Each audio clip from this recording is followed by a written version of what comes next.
We're going to go on to our weekly series, The National Reminder, with Victoria Rubadiri. Now, it was the project that would bring Kenya's first Formula One track. Remember that? The ultra-modern Machakos megacity was laden with amenities that promised to turn the arid county into the region's Dubai. Well, 7 years after the official launch, what became of the grand plan to transform Machakos?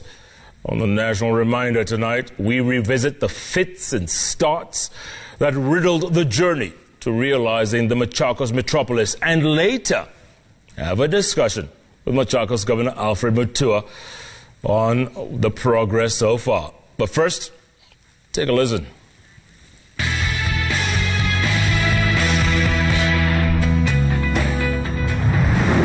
This constitution gives us a new lease. It provides for devolution and a new way of doing things. In 2013, like many others across the country, Machakos, now much bigger, entered a new dispensation, devolution. And once again, the town would become the center of national attention. Its inaugural governor, Dr. Alfred Mutua, hit the headlines in 2014 with an ambitious plan of the new Machakos city, which was to quite literally turn the Ukambani arid lands into the Dubai of Kenya. We are now in a new era, a new Kenya, indeed a new digital revolution, as our president continuously tells us. Don't listen to anybody who wants to stop you from moving. Move. It was a grand plan, complete with skyscrapers, a convention center, a university, recreation center, a marina, a golf course, malls, a railway station, residential buildings catering for high-income, middle-income, and lower-income users, a Formula One racing track, and a hospital. Nairobi Hospital said they are ready to start in January. The board has already approved.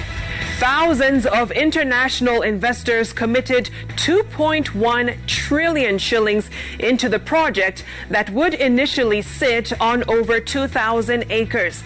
An ambitious timeline of 4 years was set to complete the mega city. We've said that we want all our investors within 18 months to 2 years to start operating, because it is that operation that now will bring the people and the growth that is need to sustain. A few years ago, when the city of Dubai decided to come up from the desert, the same arguments that you're giving were given. Rome was not built in a day. To date, some of the projects meant to change the face of the county have come up, such as the People's Park of Machakos and the imposing county government offices that were recently completed. It is said the edifice that has been called a replica of the White House in the U.S.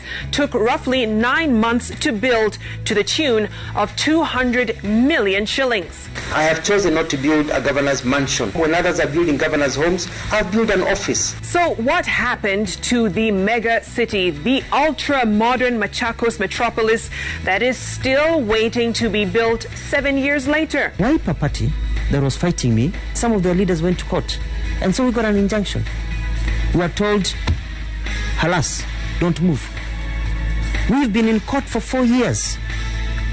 4 years. Imagine.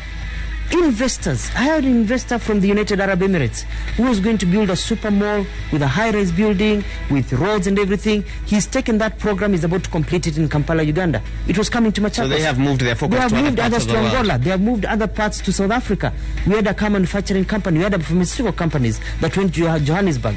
In that same interview, Governor Mutua insisted the dream for the Machakos city was still alive, even going as far as giving a date for groundbreaking. We have already started. We have given allotment letters. We are actually starting to break ground in the next 1 or 2 months. That was 2 years ago, and to date, the city remains magnificent only on paper. A look at the Machakos County Integrated Development Plan for 20 2018 to 2022 showed a litany of items that have been earmarked for construction in the new Machakos city. An estimated budget in the plan listed street lighting for the city at 500 million shillings, construction of a regional landfill at 1.2 billion shillings, tourism, promotion, marketing and capacity building for the city at 157 million shillings, and ICT infrastructure at 100 million shillings. Plans for an Akamba Cultural Center in the new city have also been included to the tune of 100 million shillings. Other provisions such as housing at 1 billion shillings, increasing forest cover with a 100 million shilling injection, and enhanced infrastructure in the form of roads at 1 billion shillings have also been included. Now, with less than 2 years to the end of Governor Mutua's term, will the dream of a Machakos metropolis be realized, or will the promise go with the winds of Machakos?